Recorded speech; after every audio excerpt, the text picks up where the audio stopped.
Well, welcome everyone on this lovely winter's day. I think it's very timely to be talking about a bit of a winter update at the moment with what we've had in the last few days. And I guess we're starting in a lot of regions from a production perspective to move, hopefully, you know, out of some of the issues associated with the flood. Obviously, there's some that are going to be longer lasting and a significant hangover. But I think we're certainly starting to see some substantial recovery in the pasture space for a lot of people now. So look, today I thought we'd have a chat about a few things. And again, I'd like to welcome Josh Hack and Kyle and Ropa from PGG Wrightson and Farmer Warehouse, who are going to be accompanying me on this little bit of a chat. As we've got a smaller size group, it's obviously going to be very much a chat for everyone to join in on as we go along. So, yeah, don't hesitate if you have questions to pull us up and ask a question as we go. So just make sure I've got things actually working here.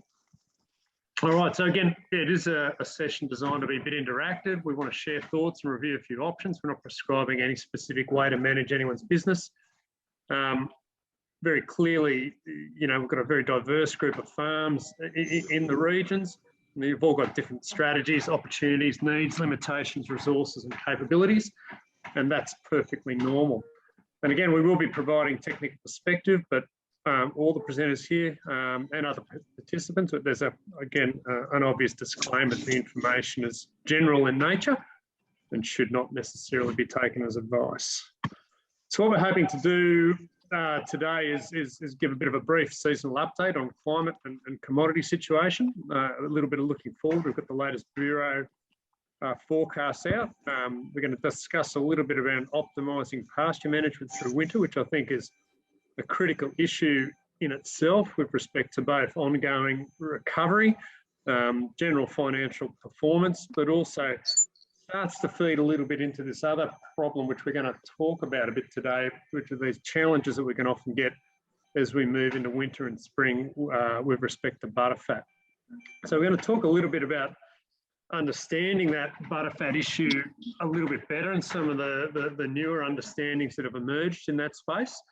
And I guess some of the interactions which are becoming pretty apparent in the pasture space with butterfat production that we need to be mindful of and maybe discuss some options around that.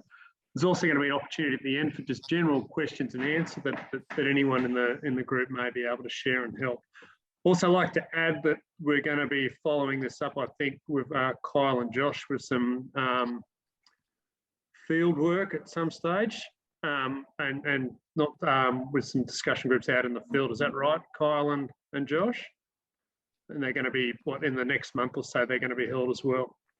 Yeah, that's right. So in Singleton, we'll be looking at having a kind of lunchtime session as well at Michael Melinda's. So, yeah, probably focusing more on the pasture side of things. So, yeah, that's the game plan. Excellent. No, that's good. And I think we have something similar planned on the coast later on as well. So look, I guess it's nice to start off with a nice picky there, and you know, believe it or not, this was only taken about 3 weeks ago, up on around Dungog. That area there was under quite a bit of water, and I guess in the better drained country, we really are starting to see some rocket field pastures start to get moving, which I guess is giving people a lot of hope and a lot of promise as we move forward, but also showing that with the right management.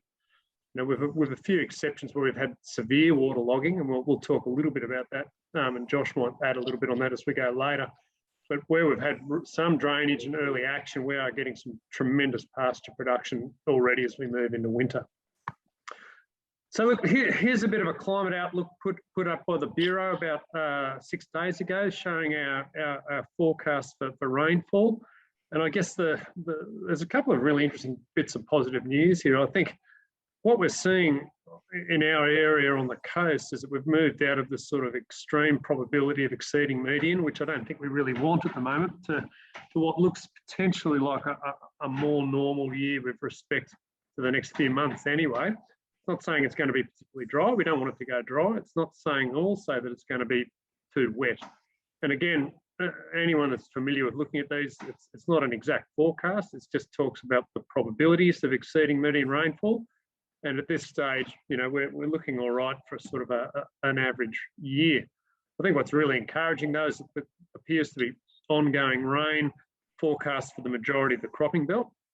And again, this puts a fair bit of confidence, I guess, if combined with the areas planted, with the subsoil moisture profiles already there in the large plantings, that we could be looking at, very favourable situation with respect to grain harvest. And going into next year, we know that our terms of trade, we've got reasonable confidence that our terms of trade with respect to milk price and what we're paying for grain is likely to be pretty reasonable as we move forward. Now, there's obviously some shadows around that. The impact of the mice is pretty profound. From my understanding and discussion when I was out that way, some of that impact is declining, but we just don't quite know where that's going to go. So, the mice are certainly an issue. Similarly, we've always got issues around harvest and wet harvest. But if I looked at that map now and with what I've experienced in recent years and the water moisture profile and what's out there now, the worst thing we could possibly see is a really, really big hay season at this stage. And anything beyond that, I think it's just going to be reasonably positive news in the commodity space. Look, with respect to a few other bits and pieces, I think our milk price and contracts are coming out as we speak, and I saw today that there's been an adjustment already in the south upwards with Bega's initial offering. So I guess the prices are at worst stable for most of the suppliers, and if anything, there might be a slight upward trend in some of them. But I think, we're looking at a reasonable position with milk pricing moving forward into the next 12 months at least. With respect to fodder, if people are chasing fodder, I guess the key message we're seeing is that good quality fodder is likely to continue to be hard to find. Okay, again, there's plenty of lower quality stuff out there and moderate quality stuff. But with respect to people needing high quality hays, there wasn't a lot made. The best stuff has been taken and the mice are damaging a lot of it. Now, Josh, you might be getting some other intelligence from some of your sources with the fodder suppliers. Is there anything you wanted to add to that? No, mate, you pretty much covered it. There is a lot around, but the quality is the issue. But definitely when you go south, there's still lots of sheds. When you hit down southern New South Wales, northern Vic, there's lots of hay sheds still full. Absolutely. And I guess anyone in a flood zone that is requiring hay, there may still be some opportunity to pick up a little bit of freight subsidy on that if you haven't used up your freight subsidies. So what we'd say is that it might be worth looking a little bit further afield to access better quality hay and maybe taking advantage of that freight subsidy if it's still present. Grain prices have sort of up and down a little bit, but sort of stabilised. We've got barley at 220 to 250 ex-farm, and there'll be people that have got earlier contracts that are a bit better than that, and some might be paying a little bit more. But again, that's a very manageable price. Wheat's probably trading at $10 to $50 above barley. I guess one of the interesting things is that we've seen, maize come back towards the pack. And as we talk about this butterfat issue, that 300 to 320 ex-farm, we're certainly seeing that. I saw some quotes for that sort of price out of Corindi area and iGrain when I was scanning that yesterday. So these are prices that are available, and I guess maize at those sort of prices becomes a real option for us to consider in some of these rations, particularly when we're talking about issues around butterfat, which we'll touch on later. I guess one of the things that's caught a few people by surprise has been the jump up in the canola price. And again, unless contracted, we're seeing that at $5 to $5.50, if not a little bit higher, coming on farm. I guess the majority of farms that we're working with are coming into a stronger position from now on with respect to pasture, and hopefully our reliance and requirement from canola and some of those rations is declining quite quickly. I think once we're getting to 2 good feeds of pasture a day, unless your herd is really sitting up in that sort of high 20s, low 30s as a production herd, we can quite often run those diets with minimal or no canola and get outstanding production if we have the right carbohydrate mix in there. So, again, look, we need to look very carefully at that canola as we move forward. And again, as the proportion of pasture increases in diet, we can certainly be a little bit more or less reliant on canola as part of our protein story. There is a bit of cottonseed meal floating around. It's probably coming in a bit cheaper than the canola. But again, if you're also mixing up rations on farm for young stock, and particularly calves, we do need to be a bit more careful with cottonseed meal, just because of some of the anti-nutritional factors in there, one in particular, which can be problematic, gossypol. So I guess one of the big items that we need to think about is some of the movements in fertilizer prices. And we're certainly seeing a significant upward trend here. And I guess where this is going to be most felt by most people is the urea price. Kyle, are you in any position to sort of update in this space? Yeah, look, it has gone up pretty significantly. What you kind of put there is pretty much where it's sitting. It looks like it probably has settled from what's being spoken about. What is interesting is possibly also doing your math on, at this time of the year especially, is things like your easy N. Because if you do the math on it, per unit of N is getting very similar to that of urea. So if you're using Progib and things anyway, we'll talk about that later. But yeah, it is the highest it's been for a little while, but it looks like it has plateaued. DAP and things are still up there as well. So your phosphorus components are still pretty high too. So look, I think that's a terrific point, Kyle. And I guess some of the feedback we've had from other parts of the country is that you can lock in price, but we're starting to see some funny things on actually access and delivery.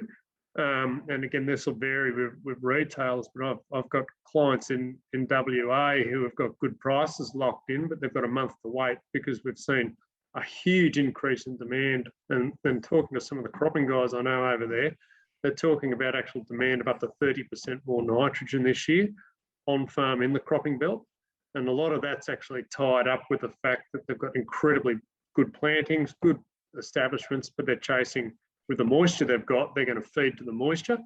And there's some very, very strong incentives financially for chasing things like canola and wheat yields at the moment on some of the forward pricing for some of these producers. And that may impact the demand side of things with nitrogen. So I guess our standing advice for most of our clients is that we probably want to have, at least a month's worth of nitrogen on farm. And be well ahead and in very close contact with your supplier in that space to ensure that we don't get left out in the cold waiting on a Friday afternoon to put some on, when we need it at the last minute, then it's not there when that shower comes through that you're looking to wash it in. So managing nitrogen inventory is very important. With respect to water storages around the place, these are moving up into a very positive space, and I think will continue to increase. Our coastal dams are in a very strong space. We don't need to linger too long here. I think the interesting thing, though, is that once again, we're starting to see some pretty good fill in our western dams. And again, that's going to have a pretty positive signalling to the irrigation guys out there that, again, further underpins, I guess, some of that supply side with respect to feeds that may come in from out west for us later in the year when we need them. Okay, any other comments in that space, guys? No worries. So I guess we'll move into the technical part of the presentation here. And I guess Josh and myself and Kyle are fairly unapologetic about some of this being, a bit of repetition, because I guess fundamentally, this is the time of year where we can make a huge difference and we can have choices, And although Steve there, this is down in Bega, is in a shirt that day, we can have pretty stark choices with how we farm. We can have farms that look like this on one side of the valley and farms that look like that on the other side of the valley. And this is in early winter. And ultimately, there are a number of management steps that we can take to really move us into a much, much stronger position with respect to pasture supply and pasture availability. I guess some of the things that have differentiated paddocks and farms that do and don't have reasonable pasture supply at this point are really worth reflecting on. And again, you know, and again, Josh and Kyle may have some comments, but you know, we've seen a fairly massive effort post the flood to really get a lot of pastures going around the place. And I guess the things that I've seen that have really differentiated farms, just briefly, you know, whether or not they do have good grass or not, is ultimately that extent and duration of soil waterlogging post-flood. Some of that waterlogging was just impossible to shift. And in those paddocks, even when we've spun seed on, we've had, you know, pretty marginal responses in that space of that water, and that soil hasn't been able to breathe and reoxygenate. I guess compounding that is that ability to then sow into non-waterlogged soils early after floods.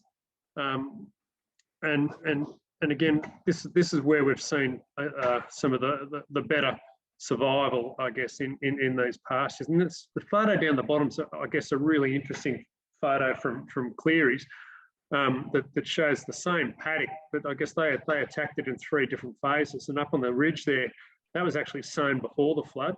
And this was taken, I think, about a month ago, this actual photo, even a bit longer than that. The paddock on the right, or the section on the right, you know, that was sown as soon as the water was off, but we had reasonable drainage.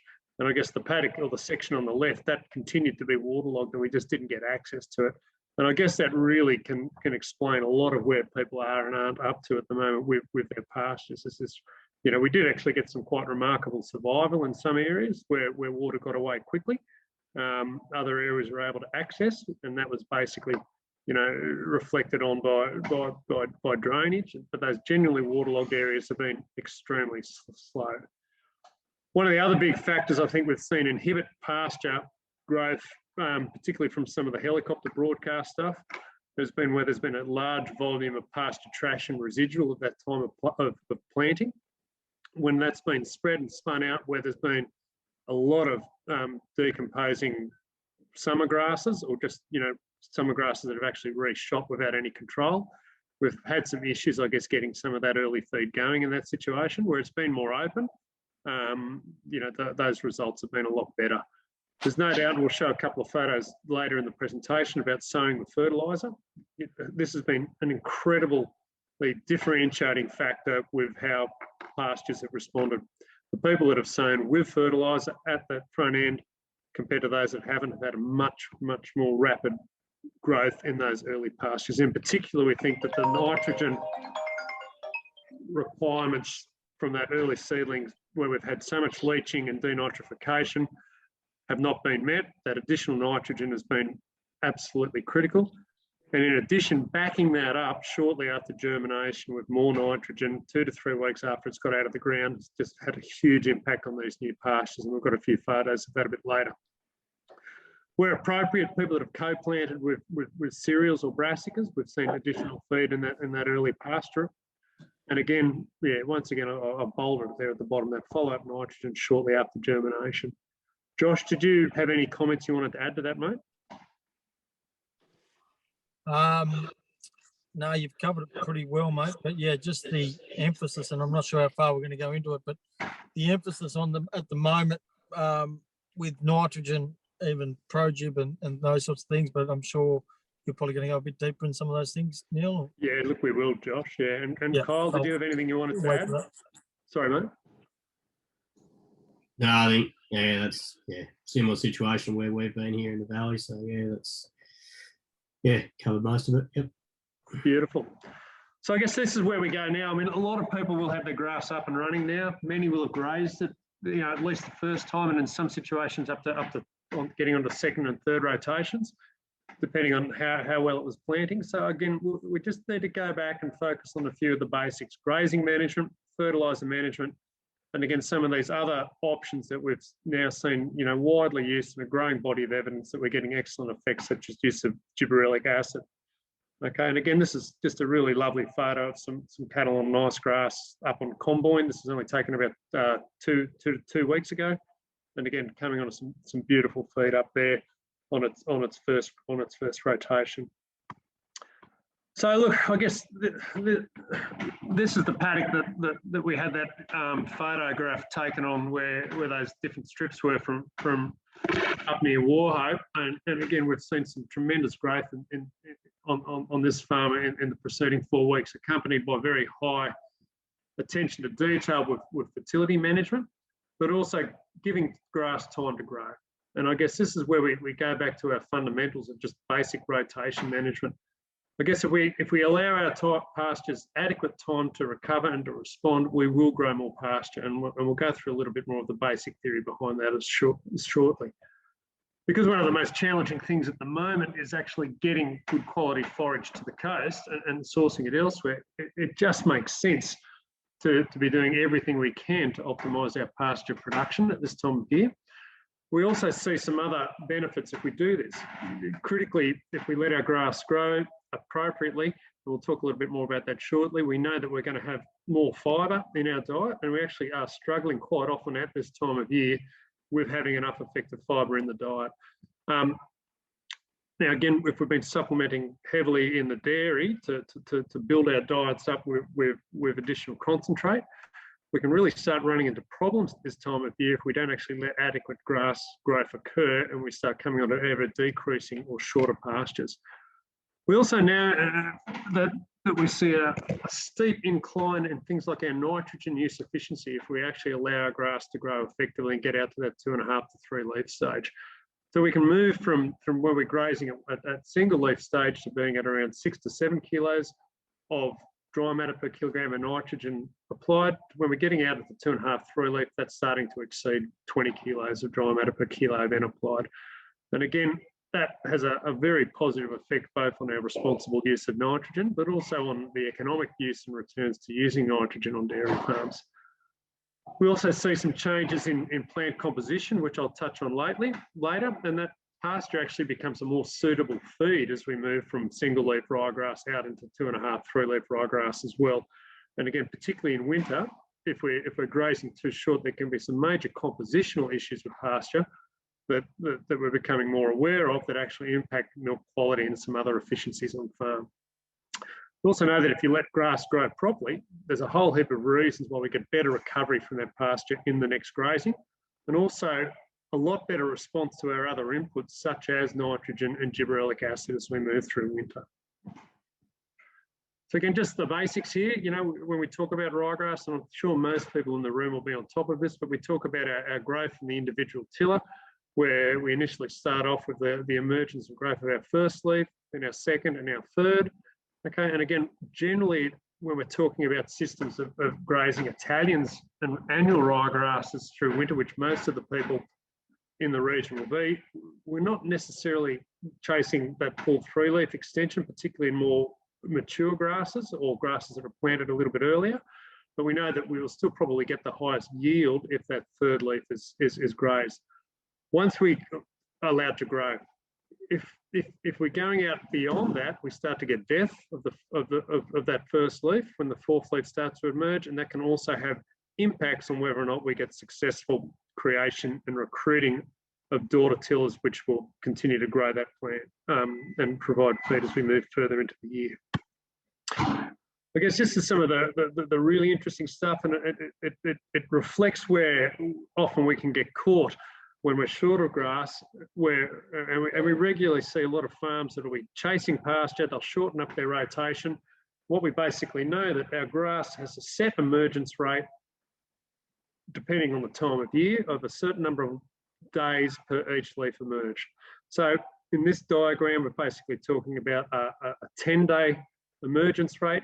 And Josh, I don't know if you've actually logged it up in your area, or Peter, but we're probably at this time of year looking at somewhere between 8 to 10 days per leaf emergent. Would that be right? Yeah, going forward, at least that. 2 weeks ago, it was at about 8 days, 7 or 8 days, but yep, I'd say now we'd be pushing 12. Okay, excellent. So what that basically says is that in the first 10 days, we get 1 leaf. The second 10 going out to 20, we get 2 leaves. And then it takes another 10 days to get the third leaf. The really interesting thing that we see, though, is that we get the majority, or nearly 50% of that feed is accrued in that last 10-day period. Okay, so if we're continually operating on a very short rotation, we're actually missing out on the peak period of potential grass growth rate, which is this extension moving out from 2 to 3 leaves.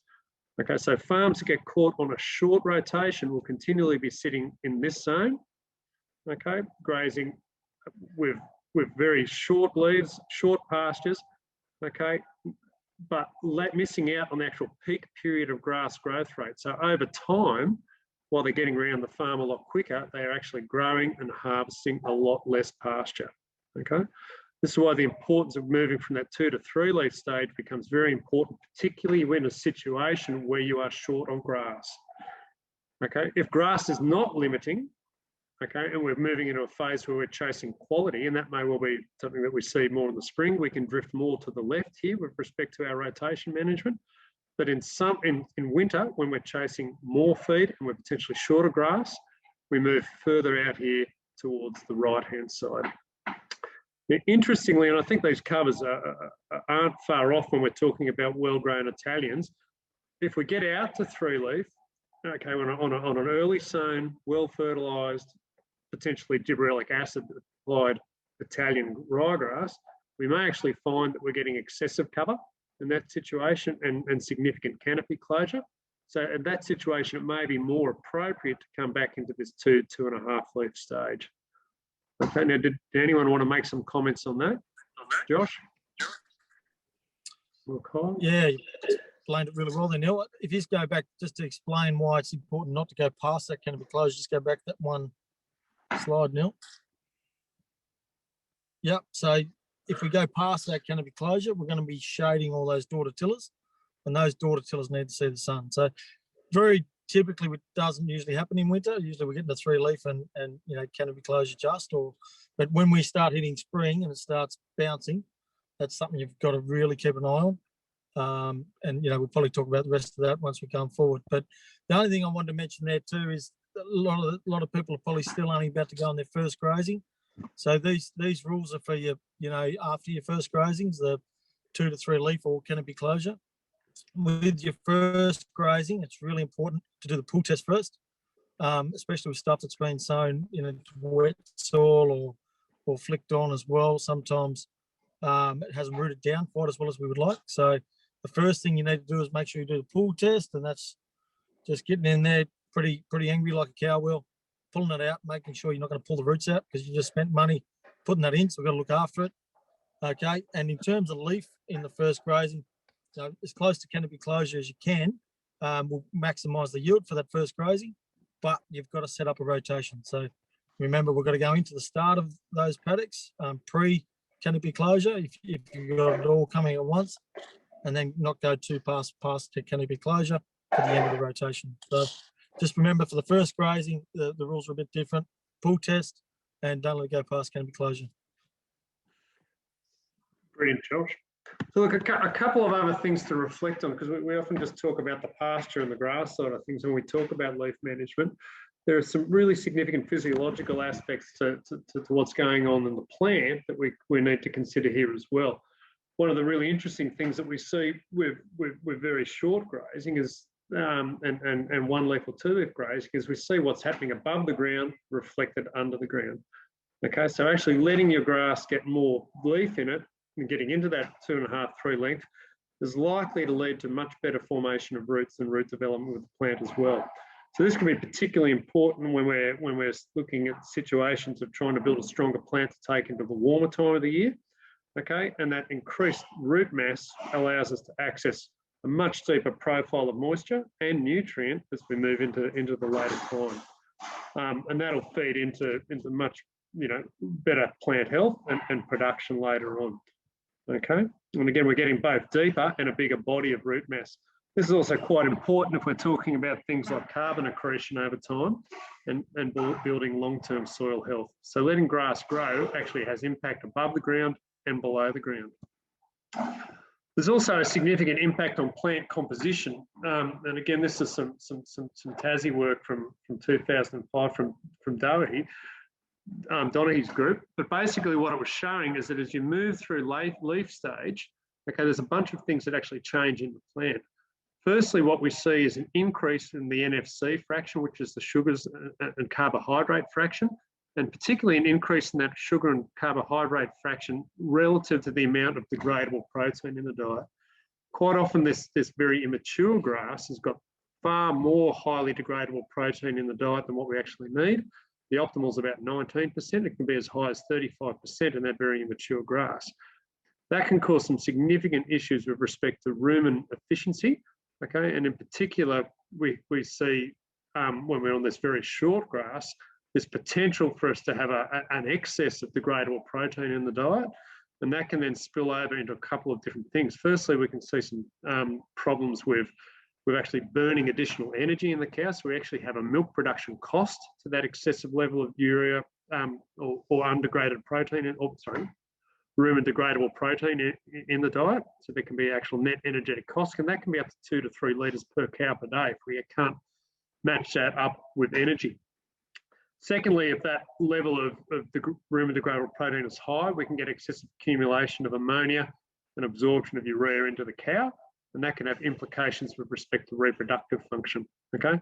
Thirdly, it can actually start causing damage to the pasture. So if anyone out there is starting to smell additional that ammonia smell in the dairy, or starting to see, we got some, sorry guys, I'll just bang through it so we can see it, patches like this in their paddock. Okay, this can be an absolute sign that our effective degradable protein levels in the diet are far too high. Part of this can be because of really well fertilised pasture. Part of it can be because not enough carbohydrate in the diet. But a lot of the time we see this starting to occur increasingly when our rotation gets too short and the protein in the diet or in the pasture hasn't appropriately matured. Okay. Just duck back a sec. Okay. Other things that we know is that the mineral component of that pasture can become increasingly unbalanced the shorter we go with respect to leaf stage. So we see some potential issues associated with calcium and lack of calcium in the diet, and also we're much more likely to have an excessive level of potassium in that diet, particularly that level of potassium relative to calcium and magnesium can be highly problematic. This is why we can often see some funny issues associated with milk fever, and even in lactation milk fevers occur during winter. Cows are also doing a lot of milk at this time of year. Their production is increasing, but we can get this increase of interference with potassium over and above that calcium and magnesium levels that are in the diet, and more problems associated with disorders of calcium and magnesium metabolism will occur as we get onto a shorter leaf stage. Okay, and we also know that this time of year is bad for it, but it's not just because of something magic that happens in the soil. It can also be impacted by our grazing and grazing management. With respect to fibre levels, we know that we actually have to have a critically high level of fibre in the diet. We want that NDF in our total diet to be above 35%. It's very, very difficult to achieve when our pasture NDF is below 35%, and we might be feeding 7, 8, 9 kilos of grain, okay, which might in itself have an NDF that might be sitting between 12 and 20%, okay, across that ration. So by letting pastures grow a little bit longer and getting that NDF level above that 35%, it can actually have a positive impact on our rumen function as well, and actually give us enough fibre in these diets to maintain stability. We'll talk a little bit more about this shortly, but there's a whole new emerging area of understanding around the fats in grasses, okay, and how some of these fats in grass, particularly in ryegrass, can impact and impede milk fat production. The fats that are problematic to us and the level of fat itself are at their peak when grasses are immature. Okay, so again, we will greatly expose ourselves to increased butterfat problems with very short pastures, both from a fibre perspective and a stability perspective, but that'll exacerbate any of these issues associated with some of the pasture fats that we have that are problematic as well. Okay, any questions? Cool. So I guess this comes back to the comments Josh was making, and this is a winter pasture, probably closer down to where we are, where we haven't quite been able to get onto grazing as we'd like. But believe it or not, this is only 3-leaf ryegrass in this picture. So I guess this focus on canopy closure is probably more appropriate than leaf stage itself, particularly on juiced up Italians and annual ryegrass pastures. Okay, this is likely to occur at that 2 to 2.5 leaf stage if plants have been sown early, if we've got good nitrogen status and we've got GA or gibberellic acid going on them as well. So under these circumstances, our winter rotation lengths need to be reviewed. And again, adding to what Josh said about canopy closure causing issues with tiller development, if you've also spent a lot of money on putting legumes and chicory into those pastures, if you're getting a lot of canopy closure in those mixes, you're going to have real issues with having that chicory and clover come through those pastures later in the year. Now, the flip side of this is that we've got to be pretty careful on letting pastures get too long, particularly if there's a reasonable amount of cereals in those swards. And again, this is another photo from this farm up at Warhope, where on the left we had the pastures that were initially sown in this zone that survived the flood and kept growing. Okay, and on the right, this is the stuff that was sown 3 or 4 weeks after that, or 2 to 3 weeks afterwards. And again, we've got a very big difference in our pasture biomass, but what we've got on this left-hand side is that you can see that the oat grazing has been substantially delayed. Okay, on the right, it's about right. We've got that nice canopy closure going on there. The oats are still a reasonable part of the pasture, but if you look forward into the picture, okay, what you can very much see is that we've got a beautiful grazing residual here on this right-hand side. It's about that 4 to 5 centimetres and very even.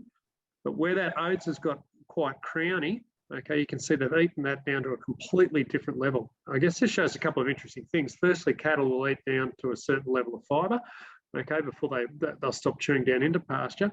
But secondly, if you let oats or cereals get too long before we start grazing, okay, we can have real issues with the quality of regrowth in these paddocks. Okay, what happens is once these oats start getting long, you get a hollow tiller. And once that tiller is cut through and chewed off and it's actually hollow, you will not get any growth back into that tiller. But in addition to that, if the oats gets too long in these mixes, we can have impact on our ryegrass later in the season, okay, and also poor re-tillering in those oats. All right. So again, quite important, as Josh pointed out, to try not to let things get too long before we grow. And I guess we've got to have that bit of confidence. You know, a lot of people like to bank a little bit of feed, but if you've got a good profile of moisture, which most people will have now, we should have confidence that we actually open up into these rotations and get them set up as quickly as possible to go through winter as we move forward. Did anyone want to add anything to that? Luke, I mean, this is your farm, mate. I mean, what are you seeing with respect to the regrowth in these paddocks now that they've been grazed? Luke's not going to jump on. Yep. Yeah, how you going, mate? Good. Yeah, it was pretty interesting grazing that paddock because it was like grazing 3 paddocks at once, of course, as you know, when you were here.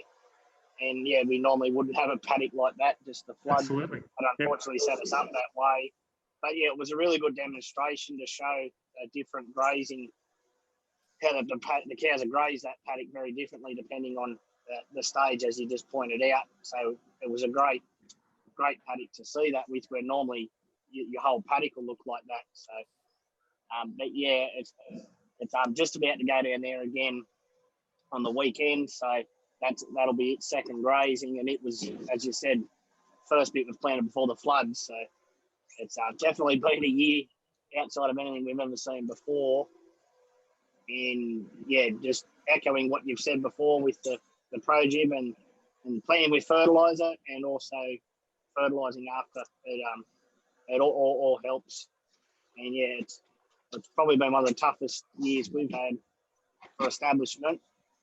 But hopefully, as you said, the season's going to turn around and things will look a lot better later on.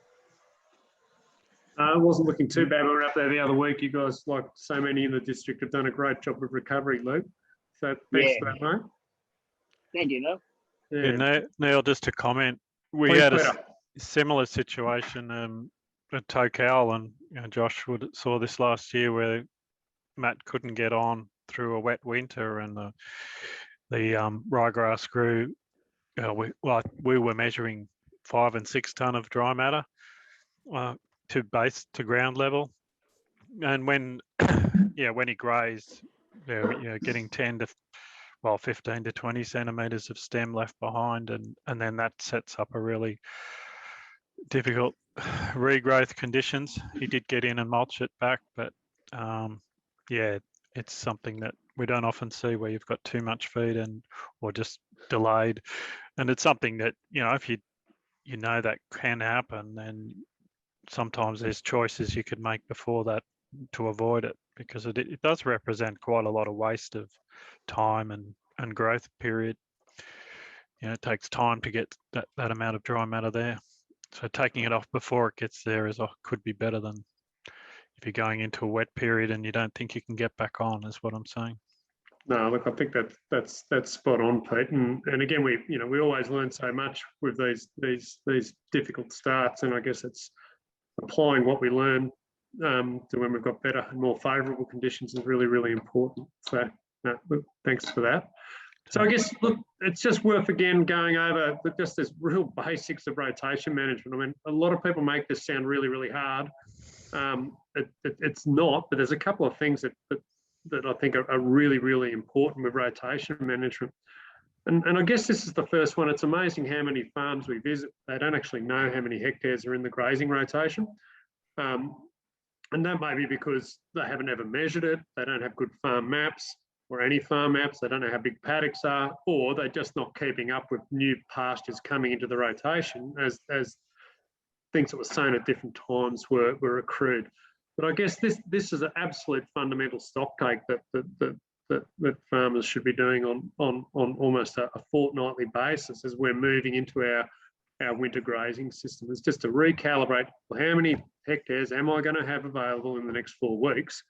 Because once we've got that information, we can work out what our rotation should be. And let's say it's 30 days, we can then just do the maths, and the maths are really, really simple on this. Okay, we review the paddock numbers and size. We say, how many paddocks or how many hectares should I have? And if it's pretty simple, if it's 60 hectares a day, and we've decided that we've got a 30-day rotation or 60 hectares available, we've got 2 hectares available per day to offer the cows.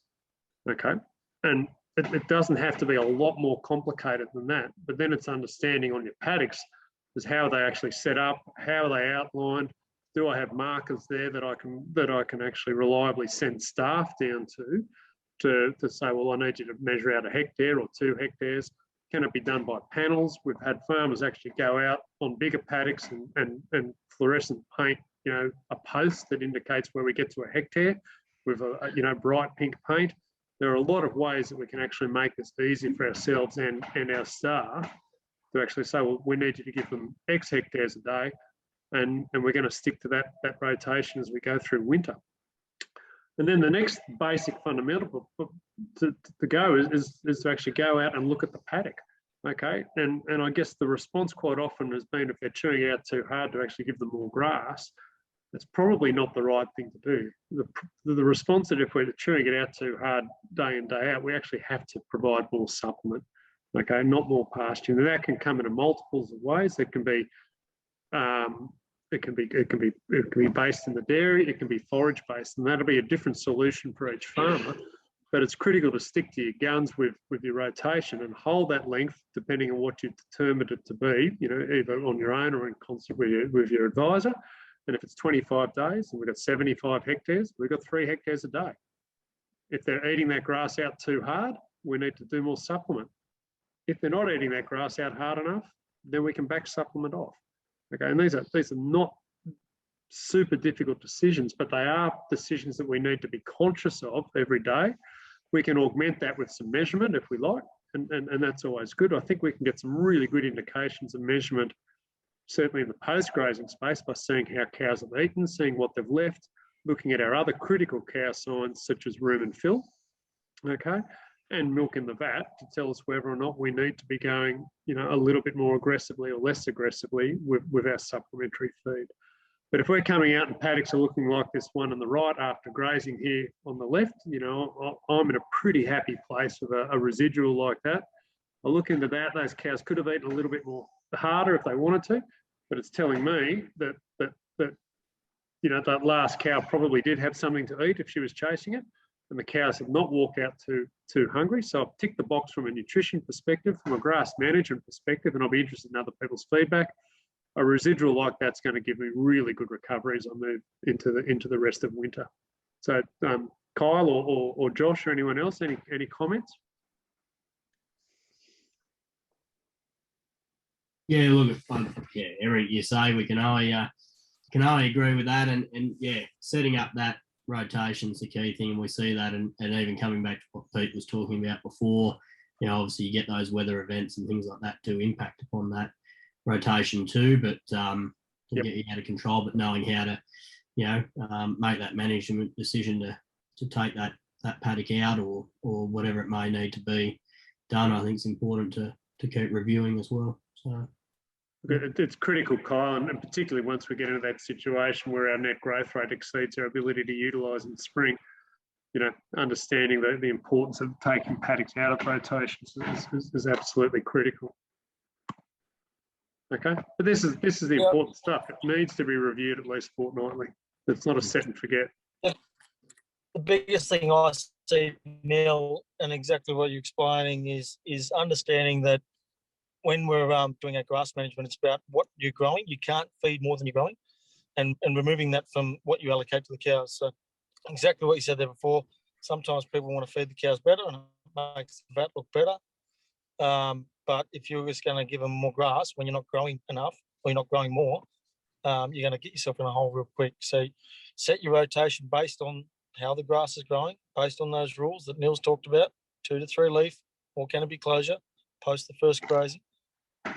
And then move forward and get that right. And then you can then measure your supplements, because if you're not getting your grazing management right, you're not going to be able to measure your supplements.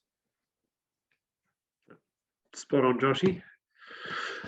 All right, so look, we talk about this residual management, and I think this is just a huge focus, you know, for people in winter when we have a restricted amount of pasture. I guess, you know, a lot of people are focused on how much they get off a paddock in winter. I'm probably more focused about how much I leave in a paddock, because what you leave determines what you're going to grow next year or next rotation. So thinking about this 5 to 7 centimetre residual is about where I like it to be as we go into winter. We can certainly get a little bit harder up that in the Manning and Hunter once we get into mid-August, which I think, you know, or early August even, where spring realistically starts to kick in. We can probably graze it a little harder at that time, and we probably need to actually check that stemmy part of the plant and to bring the crown down. And that's particularly so where people have used a bit of gibberellic acid through winter. It does become very important in September to give it August and September, a hard graze or a bit of a top, okay, to reset our growth points, because it can start to crown up, particularly with some of the true annuals. With respect to feeding, if you've only got 1 feed a day and it's limited, I always caution people against night grazing, because there can be basically no supervision of what the cows are actually doing to that paddock. So I prefer, if we have a limited amount of grass, and if that's not a full feed a day, that we actually do that during the daytime rather than the nighttime. Firstly, because it's a shorter interval, but secondly, because the manager or the farmers, you're in a position there to get those cows out of the paddock if those cows are grazing too hard. If I've got less than a full feed and we're just starting to come onto a half feed of grass, I'd generally recommend that we fill those cattle up with forage or supplement or partial mixed ration before they go to the paddock, rather than the other way around. So we fill up with hay, silage, TMR, PMR, straight after morning milking, okay, as a herd. And then the cows can have a bit of a rest till about 10 or 11 o'clock. You can go home and have your Wheaties, okay? And then we let the herd go as a group back to pasture mid to late morning. That way, we're going out basically for that first bit of pasture to be morning tea rather than the main meal, okay? And we know that those cows are reasonably well filled. They've all got good access to forage and fibre after being in the dairy. And the bit of pasture they're going to go out onto, they're not going to be famished when they get there, and they're not going to chew it into the ground. We also know that that pasture will have had 3 or 4 hours of sunlight on it, which will improve sugar content before we get there. And to add to that, okay, we know that we're constrained by the milking time in the afternoon which is pretty reliable on most farms, okay, as a set time, but those cows are going to come out of that paddock at 1:30, 2 o'clock, or whatever your time is. If we're relying on ourselves or our staff to get them out mid-morning after a feed on the grass, it's not hard for us to be 1 or 2 hours late to get them out of the paddock. And in that situation, the paddocks can be chewed too hard.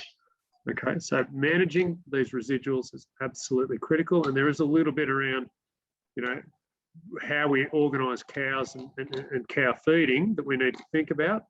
And particularly so when the grass is limited and we're going onto that first feed that may only be half a feed at times. Good back fencing, absolutely critical. And again, this real focus on managing for residuals and making sure there's a nice amount of leaf left there, as well as, you know, we haven't gone too short, we haven't got too hard. I guess if we're seeing this sort of thing, we know we've got problems, okay? We're actually grazing far too hard in this situation. The cows don't look particularly happy with the world either. But in this situation, we're going to slow our rotation off down substantially. And if you go from that sort of 5 to 6 centimetre residual back to 2 or 3 centimetres, you're going to add 5 to 10 days to your rotation to get to the same level of grass as you would have had you not grazed as aggressively as this in the middle of winter. Okay, these become real problems if we start grazing down this hard in June, July. August, we can probably knock it back a little bit harder like this because we know we're going to get good regrowth. And that might actually help our plant pasture quality later. But in the middle of winter, if this is what we're seeing, you know, some people might be really happy that they've utilised all their grass. What I'm seeing there is cows that come out of the paddock hungry, underfed, and this paddock is overgrazed. So there's a lot of, again, confusing nomenclature around, you know, people saying, well, we've got to leave 1,200, 1,000, 1,400, 1,500 kilos of dry matter. I think that can be real challenging to estimate that. I find one of the simplest ways is to just use the mobile phone rule, okay? And if your mobile phone is standing up and you can see grass over the top of it, well, we probably could be grazing that a little bit harder. Okay, if our phone's sitting there like that on its side and the grass is coming up to about the top, I reckon that's about right. And if you lie that phone then down on its face, then that's about where the grass level is, you're in real problems. So I don't think we necessarily need elaborate numbering systems here. I think the mobile phone works for most people in this space. It's a really simple tool just for estimating grass and whether or not you've got too much left or not enough left or you're grazing too hard. I guess the only caution here is that if you've got a big iPhone tablet or something like that, it might throw your calibration out. But for most standard full phones, this does a pretty nice job with respect to estimating residuals. Okay, and again, this is the sort of thing we really like to see as we're coming out of our first grazing in the middle of winter. So, look, any comments from the group? Yeah, so I was just going to say, so, you know, just stick to the 4 to 6 as well. So everyone's got different phones, and some people use stubby cans, and some people use long necks and all kinds of things. So stick to the 4 to 6 residual. You're just coming in a bit lumpy, Joshy. You can't go wrong. Yeah, 4 to 6 centimetres. Just in between the clumps. So we don't want to be measuring it where the clumps are and where it's been spoiled. Yep, spot on. Just want to be measuring it in and not where the. Excellent. Josh, Carly, can you just send a note to Josh to check his connection? Thanks, mate. All right, so look, if you are going a bit hard, we shouldn't be afraid to slow down to supplement or to even stand off pastures to let them get ahead of ourselves, because we're going to be better off in the long term. Okay, so if we're appropriately resourced, there can be value in backing that rotation off or taking cows off pasture completely at times to allow recovery. And this has been a situation that we have confronted, particularly, you know, after very late sowings, which may be the case in some situations, where people have gone in after a late planting onto a suboptimal cover, got around the whole farm in about 2 weeks, and all the feed's gone. Quite often in that situation, rather to continue to chase ourselves into an ever-decreasing hole, we're better off to where we can and we're appropriately resourced to back off and to supplementary feed and allow that grass to recover and grow. In that situation, we will have more feed in the long term. But again, we always need to think about those other considerations around that. How are we going to manage sacrifice paddocks? What are our issues around udder health and mastitis risk if we're putting cows in containment and confinement, and muddy areas, which we're going to be confronted with this year? And again, what other things do we need to think about in that entire ration that are important? All right, a little bit of stuff on fertilizer. And again, Josh might jump in here, but again, this is a nice photo Josh sent us, basically showing the difference in establishment density and early vigour associated with having starter fertilizer. And again, lots of people avoid this for a whole heap of reasons. They don't like lifting bags. They're worried about corroding out machines. Okay, and again, if that's the case, that's fine. In that situation, though, it's critical that we don't delay putting more fertiliser on at the time of sowing in broadcast fashion. Our impact, and it's been well shown now, that in general, if we can band that with the seed, we do get a better response. If we can't do that, we probably need to lift the rate of starter fertiliser up when we're in a broadcast situation. But very, very big impact from that. Kyle, did you have anything you wanted to add to that?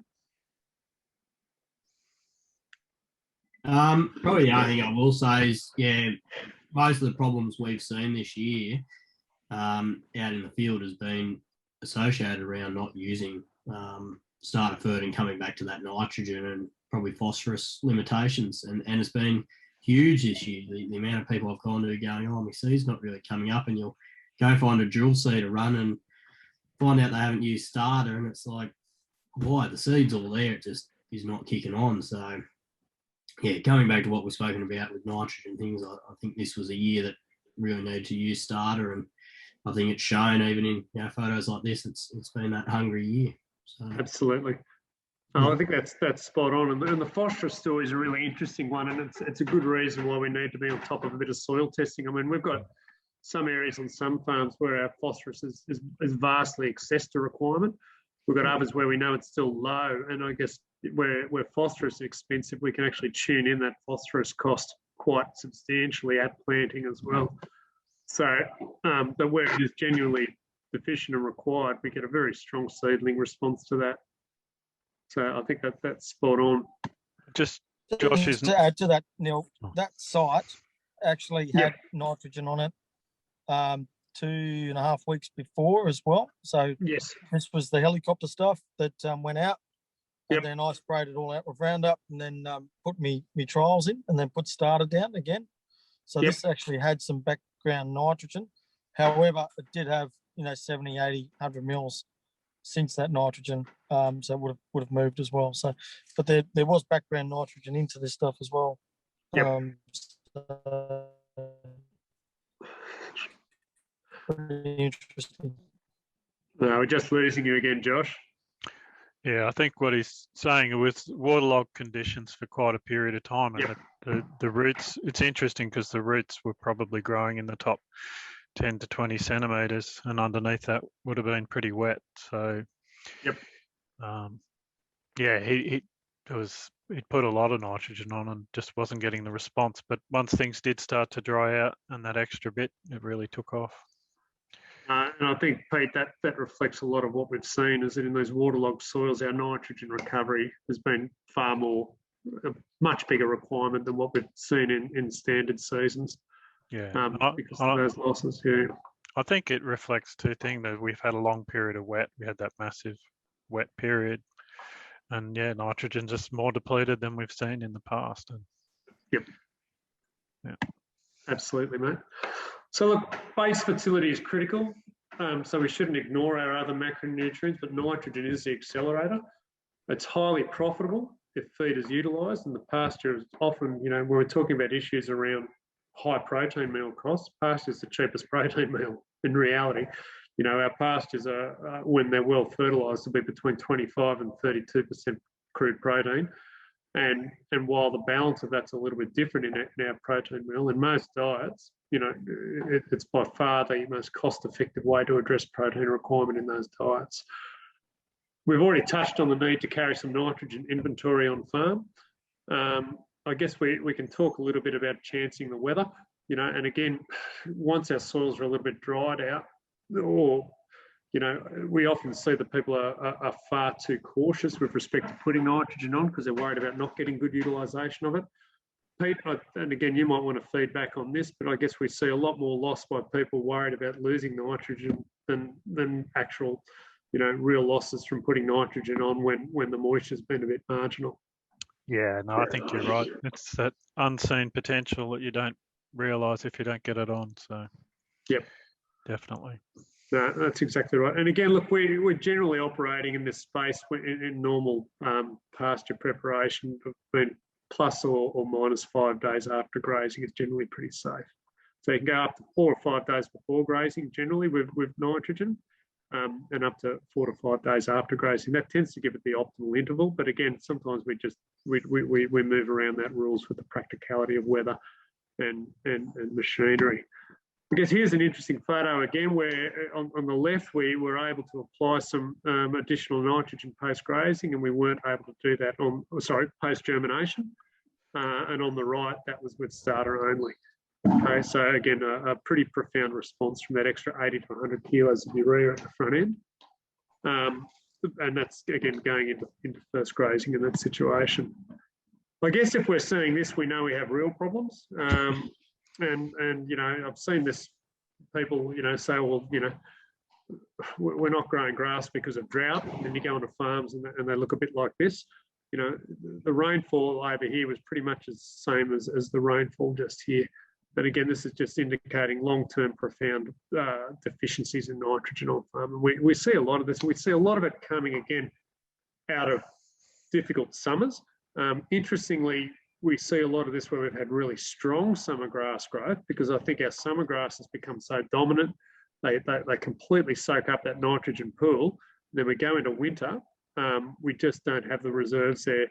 And because our legumes aren't strong enough to actually supply enough nitrogen in most of these grassland systems, we just do not have the nitrogen reserves that are to give us good ryegrass growth as we go into autumn and winter without additional nitrogen being applied. So generally, urea is probably the most cost-effective nitrogen source, but, you know, absolutely, you know, concur with Kyle's comments on some of the liquid forms such as Easy N, and again, these come much closer to a parity situation during winter and can certainly be applied, and where that pricing is looking good even on a unit N basis. You know, we can probably even go a little bit further to say that some of the efficiencies of that urea, liquid urea, and I think it's ammonium nitrate in there as well. Correct me if I'm wrong, Kyle. It's a combination of the two. It actually gives us perhaps some increased nitrogen efficiency compared to urea alone. So we're getting pretty good results when we're using around that 75 litres of Easy N in combination with 25 litres of water. And again, it can be put on at the same time as our gibberellic acid. Did you have anything to add to that, Kyle? Yeah, no, that's right. So you're getting that combo of ammonium nitrate, which is obviously, you know, straight away clean available. You know, just looking at numbers there, you know, we were at just over $1,000 for N42.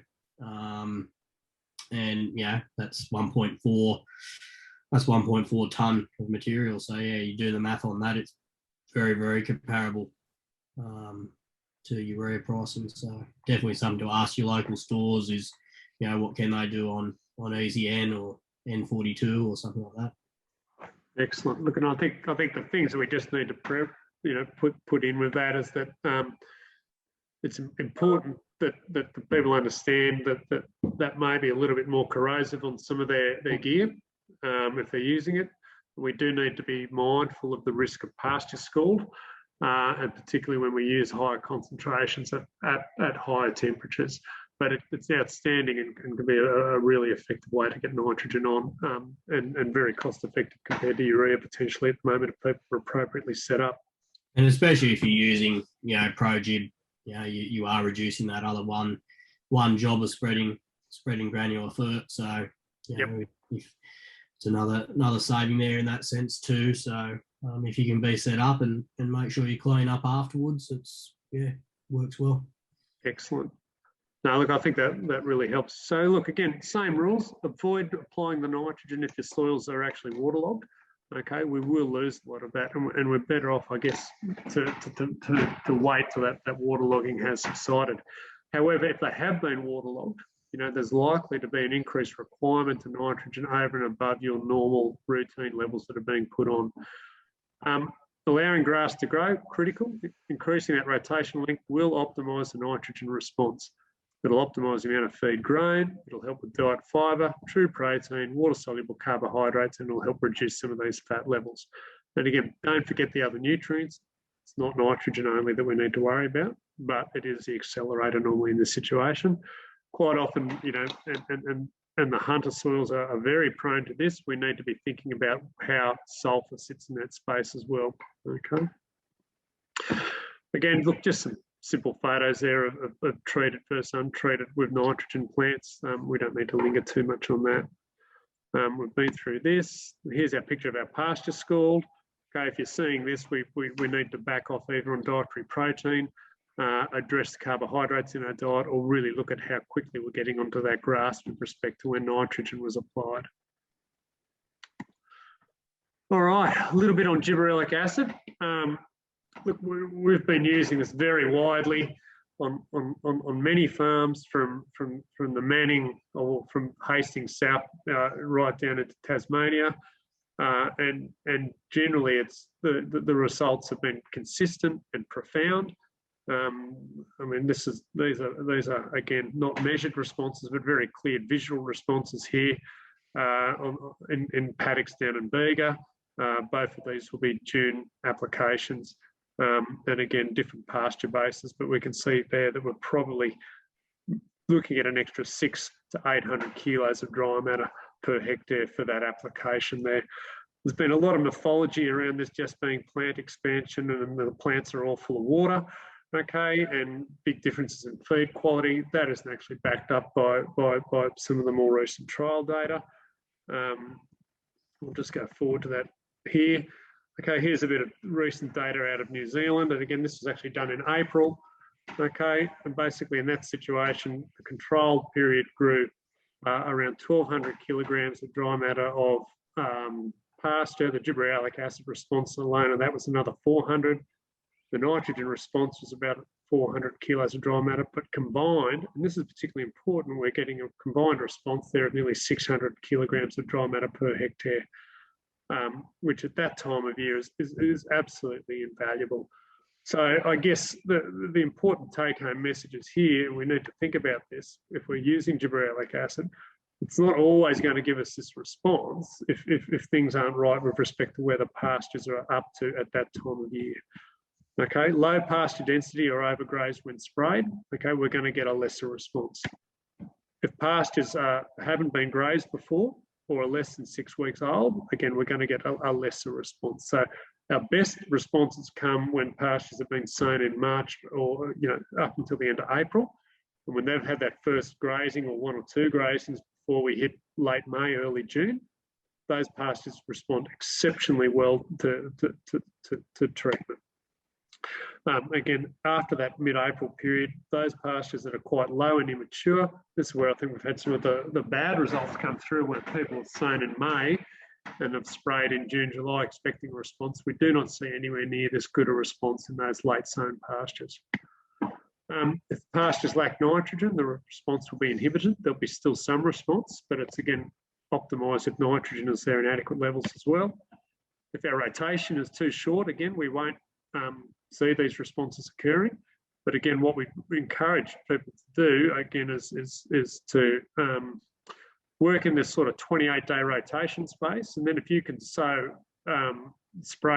around a quarter of your farm every week, and that quarter of the farm would be everything that's been grazed from 3 days to 10 days. That gives us a 7-day window of areas that can be sprayed. Then the minimum time of exposure to that stuff that was sprayed 10 days after grazing would still be another 18 days before it needed to be grazed. So you'd still have plenty of time for that plant to respond. We can get on a weekly roster with this stuff to drive our growth. If soils are particularly dry, I tend to avoid using it, because what I've seen it do in that situation is stress plants. okay, the plant will continue to grow and it'll deplete the soil moisture, and that can actually cause a bit of stress. Similarly, in waterlogging, or if temperatures are really low, okay, and again, there's been a lot of, I think, misinformation or mythology about when we should be using it. Sometimes people say, well, we only get a response when it's really, really cold. You actually get your optimal response when the temperatures are sort of between probably 12 and 16, 17, 18 degrees. Okay, and if those soil temps are actually getting down below 6 degrees, we get a much reduced response. So a lot of the work in New Zealand has actually been done looking at this in early spring as soil temperatures are starting to rise. That's where we actually see a very, very good response. As a rule of thumb, I can't tell you what the weather's going to be next week, and last week compared to this week is a very, very good example. I tend to look at day length.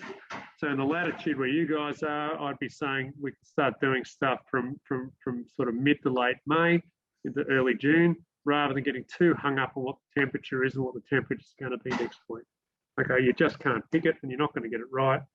But we know that a lot of this response is around day length rather than temperature per se. And again, if you've got other critters in the soil, such as earth mites, these can also impact your response or in your pastures. So we need to keep that in mind as well. So look, good data there. It'll be available for people to look at. And again, there's some compositional data here. Now, these were yields were done based on actual dried samples, not just probing.